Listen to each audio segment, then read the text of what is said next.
আপনারা চাদর পরেন না? শীতকালে রাসূল সাল্লাল্লাহু আলাইহি ওয়াসাল্লাম চাদর পরতেন।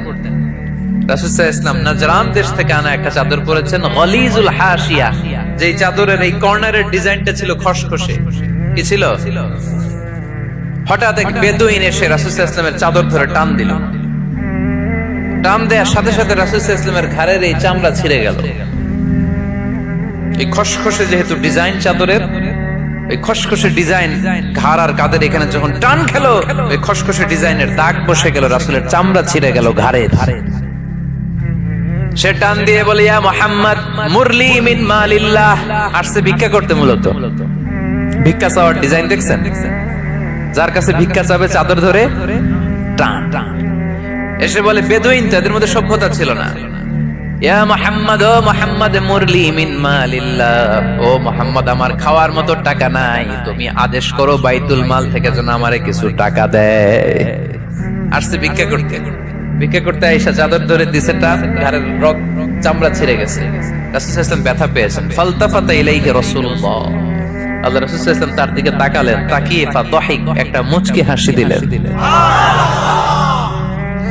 আমি রাস্তা দিয়ে চাদর গায়ে দিয়ে হাঁটতেছি, এক ফকির আইসা কয়, ভিক্ষা দেন, টাকা দেন বলে আমার চাদর টান দিছে, আর ওই চাদরে আমার ঘাড়ের চামড়া ছিঁড়ে গেছে। কি করবো আমি? আপনি কি করবেন? হ্যাঁ, কোনি?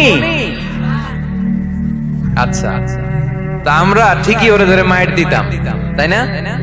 আজকে ওর একদিনকে আমার একদিন বর্তা বানায় ফেলতাম ওরে পিটায়, রাগের চোটে, ঠিক কিনা? আল্লাহ রাসূল সাল্লাল্লাহু আলাইহি ওয়াসাল্লাম try to think about it, try to ponder on the story. এই moral of the story কি? রাসূল সাল্লাল্লাহু আলাইহি ওয়াসাল্লামের prophetic story থেকে আপনাকে ভাবতে হবে। ভিক্ষা করতে এসে চাদর ধরে টান দিয়ে ঘাড়ের চামড়া ছিঁড়ে ফেলেছে, রাসূল তাকিয়ে মুচকি হাসি দিলেন। মুচকি হাসি দিয়ে বললেন, যাও বাইতুল মাল থেকে কিছু সম্পদ ধরে দিয়ে দাও।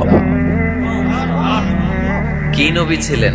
তার মানে উনার গায়ে যত আঘাতই আসতো কখনো উনি রাখতেন, তবে মাঝে মাঝে রাখতেন। যদি আল্লাহর বিধান লঙ্ঘিত হতো তখন বিশ্বনবী রেগে যেতেন। আল্লাহর জমিনে আল্লাহর বিধান লঙ্ঘিত হলে এই লোকটা রেগে যেতেন, প্রিয় নবী তখন সহ্য করতেন না। এক সাহাবী এসে বললেন, ইয়া রাসূলুল্লাহ, এমন ইমাম পাঠিয়েছেন আমাদের এলাকায়, বড় বড় সূরা দিয়ে নামাজ পড়ায়, এত বড় সূরা দিয়ে পড়ে, তার পিছনে দাঁড়িয়ে থাকার ক্ষমতা আমার নাই। এই কথা শুনে বিশ্বনবী রেগে গেলেন, কারণ ইসলামের বিধান এখানে লঙ্ঘিত হচ্ছে, ঠিক কিনা?